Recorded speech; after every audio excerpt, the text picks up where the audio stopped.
అరుదుగా కనిపించే దృశ్యం ఏంటంటే రాముడు శివుడు ఒక దగ్గర ఉండడం. అందుకే ఈ దేవుని పేరు రామలింగేశ్వర స్వామిగా పూజలు పొందుతూ విరాజిల్లుతుంది.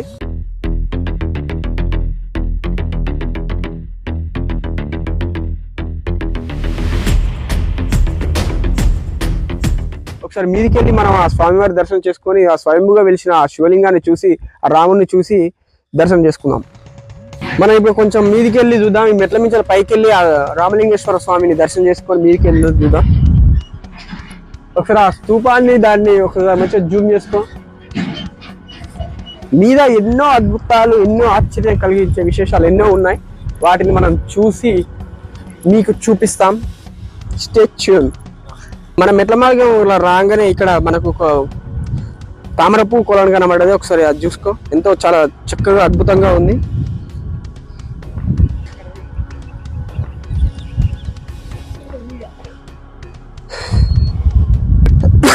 ఇలానే పైకి వెళ్ళాలి. పైకి వెళ్తే మన అక్కడ ఆంజనేయుడు ఉన్నాడు. ఒకసారి మనం ఆంజనేయుని దర్శనం చేసుకున్నాం. చూడ్డానికి ఎంతో చక్కగా ఆంజనేయుని ఎంతో చక్కగా చెక్కారు. ఎక్కడైనా సరే మనకు క్షేత్రపాలకుడు ఎవరంటే మన స్వయంగా మన ఆంజనేయ స్వామి ఉంటాడు.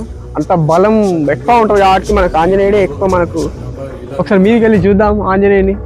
చాలా దగ్గర నుంచి క్లోజ్గా చూద్దాం.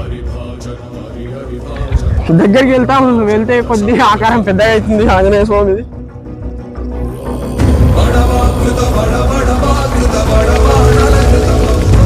ఒక్కసారి ఈ మీది నుంచి ఆంజనేయ స్వామి దగ్గర నుంచి ఆ లొకేషన్ చూస్తే చూడడానికి ఎంత చక్కగా ఉంది. ఒకసారి ఆంజనేయ స్వామి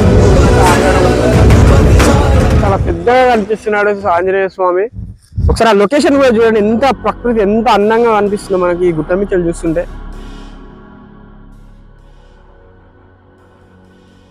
మనం ఏ గుడికి వెళ్ళినా ఫస్ట్ మనం మొక్కేది ఫస్ట్ ఆ విఘ్నేశ్వరుడికే. ఫస్ట్ మన స్టార్టింగ్ లోనే ఇక్కడ మన విఘ్నేశ్వరుడు ఉండు ఆ గణపతిని దర్శనం చేసుకొని ఇక్కడ స్వయంభుగా వెలిసిన రామలింగేశ్వర స్వామి, ఇక్కడ ఆ గజస్తంభము, ఆ గణపతిని, ఒకసారి ఆ నందీశ్వరుడిని ఒకసారి జూమ్ చేసుకొని చూడు. స్వయంభుగా వెలిసిన రామలింగేశ్వర స్వామి ఆలయము ఇక్కడ పురాతనమైనది. ఈ పురాతనమైన ఇక్కడనే ఉంచి అక్కడ కొత్తగా చెక్కారు. ఇక్కడ స్వయంభుగా వెలిసిన శివలింగం ఇక్కడ ఎంతో పురాతన కలిగిన ఈ ఆలయ చరిత్ర ఎన్నో శతాబ్దాల నుంచి ఉన్నది. ఇక్కడ స్వయంభుగా వెలిసిన శివలింగం రామలింగేశ్వర స్వామి అని చెప్తారు. ఇక్కడ మనకు సైడ్ చూడొచ్చు. ఇక్కడ ఇద్దరు అన్నదమ్ములు, ఇక్కడ గణపతి, అక్కడ కుమారస్వామి ఉన్నాడు, మధ్యలో నందీశ్వరుడు. ఇక్కడ 30 సంవత్సరాల క్రితం ఇక్కడ ఎన్నో జాతరలు, ఎన్నో పూజలు, ఎన్నో వ్రతాలు గుంజేయంట వెనకట ఎన్నో జరిగేటి. కానీ కొన్ని అనివార్య కారణాల వల్ల ఈ టెంపుల్ ని కనుమరుగు అయిపోయింది.